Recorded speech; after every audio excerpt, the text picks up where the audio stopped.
नमस्कार प्रेक्षकांनो, लग्नानंतर होईलच प्रेम ह्या मालिकेच्या पुढील जबरदस्त ट्विस्टमध्ये आपण पाहणार आहोत.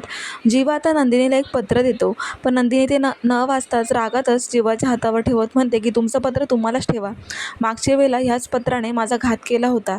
त्यात तुम्ही काय लिहिलं होतं ते आपण नात्यांमधून वेगळं होऊ, आपण कायमचं एकमेकांना विसरून जाऊ. हे काय होतं? मला आता बिलकुल तुमचं पत्र वाचायचं नाही आहे.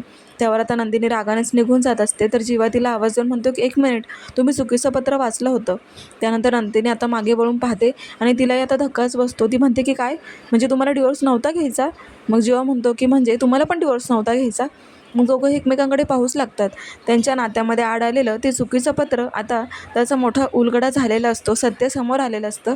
त्यामुळे आता नंदिनी आणि जीवामध्ये तो गैरसमज दूर झाल्यामुळेच आता कुठेतरी ते एका ट्रॅकवर येताना दिसतंय. प्रेक्षकांनो, लग्नानंतर प्रेम होईल ह्या मालिकेमध्ये आता जबरदस्त ट्विस्ट येणार आहे, कारण नंदिनी आणि जीवासुद्धा आता एकमेकांसाठी पुन्हा एकदा विचार करणार आहे. तेव्हा पाहायला विसरू नका लग्नानंतर होईलच प्रेम. आणि अशाच डेली अपडेट्ससाठी चॅनलला सबस्क्राईब करा. नोटिफिकेशनसाठी बेल आयकॉनवर क्लिक करा. धन्यवाद.